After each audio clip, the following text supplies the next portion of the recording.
准备2至3瓣大蒜和几块冰糖，把大蒜去皮以后，用刀拍碎。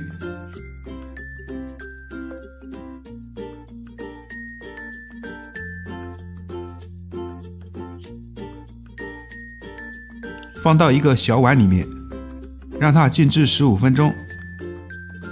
这样是为了让大蒜中的蒜氨酸和蒜酶在空气中充分的结合，产生大蒜素。而大蒜素有很强的消灭病毒和杀菌的作用。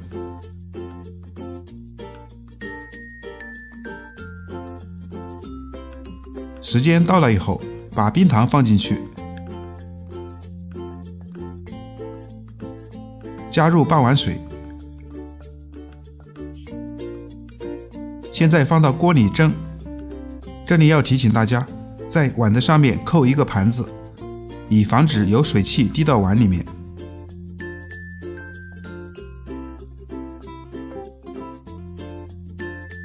先大火烧开，再改小火蒸15分钟左右，让大蒜水发白就差不多了。